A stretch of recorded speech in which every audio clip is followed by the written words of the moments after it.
So what I'm telling you to do now is to act.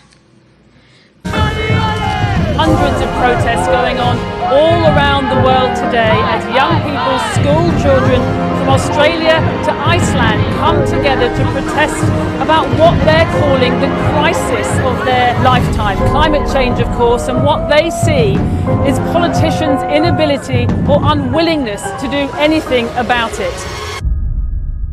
President Trump believes climate change is a hoax. Tell you what we're also committed to, kids should go to school. She took it seriously long before Greta Thunberg. We don't support the idea of kids not going to school. To show me the scientists. Why are we not taking climate change seriously?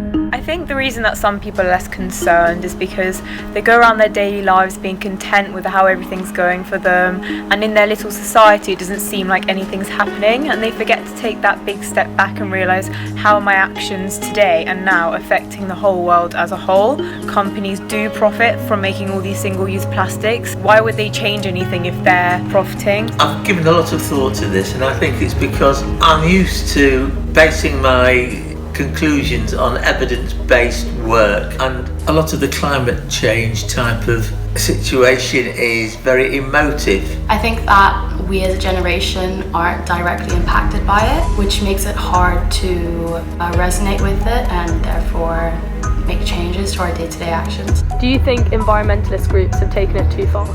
Yes, I do, because really it follows on from what you previously asked me. Environmentalist groups mean well, but again, I'm not convinced that they've got their arguments properly posed based on scientific evidence. I think overall they're doing an amazing job by raising awareness and creating this public eye that's been put on climate change. It's been amazing. However, I do think it's important that we take into account the fine line between raising awareness in a positive way but also creating a negative stigma around climate change and our actions towards it. The platforms were packed, the protest provocative.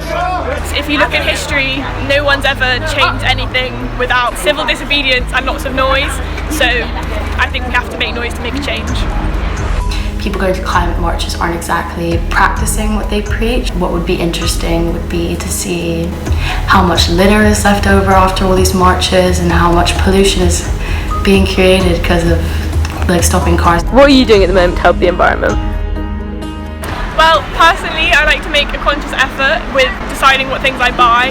So I don't buy first-hand clothes anymore, I only buy them from charity shops. I don't think it's possible for an individual to do very much about the environment. I believe it's a matter for governments to look into it and then suggest to society that practical way ahead that would help the environment is X, Y and Z. So in school we have our sustainability society called Plastic Action, in which we try to reduce the waste that our school produces, and then at home it's more just the little things like making sure I'm not using single-use plastics as much as I used to. And recognise that I'm not doing enough. I do what the average person should be doing: recycle, save water, try not to litter. It's not actually directly impacting me yet, so it's quite difficult to want to make that change and to want to put a lot of effort in. Humanity is now standing at a crossroads. We must now decide which path we want to take. How do we want the future living conditions for all species to be like?